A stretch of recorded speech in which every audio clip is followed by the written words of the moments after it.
বিষয় হলো এসআইআর। সেই একটি বিষয়কে কেন্দ্র করে একের পর এক হুঁশিয়ারি দিয়েছেন তৃণমূল এবং বিজেপির নেতা নেত্রীরা, যা থেকে দুটি বিষয় স্পষ্ট। প্রথমত, এসআইআর কে কেন্দ্রীয় সাহায্য নিয়েই বাংলায় কার্যকর করতে চাইছে পদ্ম শিবির, কখনো তা নির্বাচন কমিশন, কখনো তা কেন্দ্রীয় বাহিনীর মাধ্যমে। দ্বিতীয়ত, তৃণমূল তা প্রতিরোধ করতে চাইছে নিচু তলার সাংগঠনিক শক্তি দিয়ে। এই পরিস্থিতিতে নিজেদের দুর্বল সংগঠনকে এড়িয়ে গিয়ে এসআইআর কে ফোকাস করে এগোতে চাইছে বিজেপি, আর তার জন্য দরকার মেধাবী নেতার। নির্বাচনী তথ্য মুখস্থ রাখতে হবে, খাতায় লিখে বা মোবাইল হাতড়ে বললে চলবে না। দলের নেতাদের এমনই বার্তা দিয়ে দিয়েছেন বিজেপির কেন্দ্রীয় নির্বাচনী পর্যবেক্ষক ভূপেন্দ্র যাদব। আর কেন্দ্রীয় পর্যবেক্ষকের এই নিদানে বিড়ম্বনায় পড়েছেন রাজ্য নেতারা। বিভিন্ন এলাকায় কত ভোটার, ভোট পরিসংখ্যান, মহিলা ভোটার ও সংখ্যালঘু ভোটার কত, সেখানে বিজেপির প্রাপ্ত ভোট শতাংশের হার কত ছিল, এসব তথ্য পাতা ঘেঁটে নয়, মুখস্থ রাখতে হবে জেলা থেকে রাজ্য নেতাদের। বৈঠকে এলে তা মুখস্থের মতো বলতে হবে। ঘনিষ্ঠ মহলে ভূপেন্দ্র যাদব বলেছেন, বঙ্গ বিজেপির বেশিরভাগ নেতাই ফোন নির্ভরশীল, মোবাইলে সব তথ্য রাখা থাকে। হোমওয়ার্ক করা মেধাবী নেতাদের তিনি দেখতে চান নির্বাচনী টিমে। এটা স্পষ্ট করে দিয়েছেন বঙ্গ বিজেপির দায়িত্বপ্রাপ্ত কেন্দ্রীয় নির্বাচনী পর্যবেক্ষক। সূত্রের খবর, বাংলায় নির্বাচনী পর্যবেক্ষকের দায়িত্ব নেওয়ার পর তথ্য মুখস্থ রয়েছে এরকম একজনও মেধাবী নেতাকে পাননি ভূপেন্দ্র যাদব।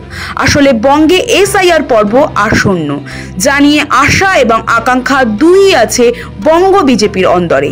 বিজেপির একাংশ মনে করছে এসআইআর সঠিকভাবে হলে লাভবান হবে বিজেপি। আর একটা অংশের আবার আশঙ্কা, সঠিকভাবে এসআইআর না হলে হিতে বিপরীত হতে পারে।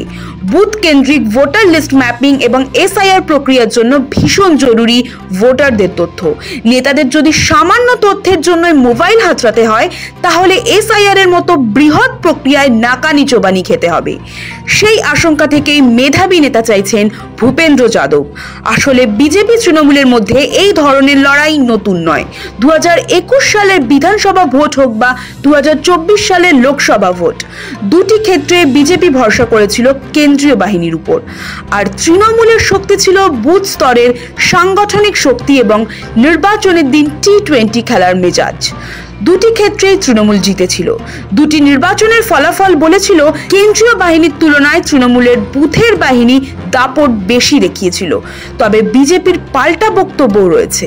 পদ্ম শিবিরের বক্তব্য, তৃণমূল যাকে সাংগঠনিক শক্তি বলে জাহির করতে চাইছে, তার সবটাই রিগিং, ভোট লুট, ছাপ্পার ভরসায়, সঙ্গী রাজ্য পুলিশ। এগুলো সরে গেলে তৃণমূল লাটে উঠে যাবে। এবার প্রসঙ্গ হলো এসআইআর।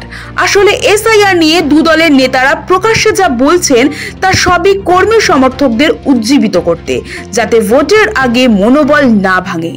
নেপথ্যের বিষয়টি কেউ প্রকাশ্যে বলছেন না। তা হলো এসআইআর কার্যকর করার সরকারি ব্যবস্থা।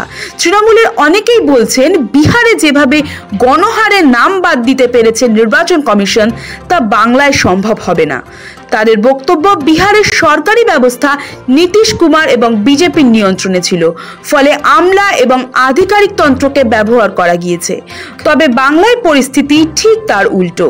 তবে পাল্টা বিজেপির যুক্তি, প্রক্রিয়া মেনে কাজ না করলে যে কমিশন এবার কঠোর ব্যবস্থা নেবে, তা 4 আধিকারিককে সাসপেন্ড করার মধ্যে দিয়ে বুঝিয়ে দেওয়া হয়েছে।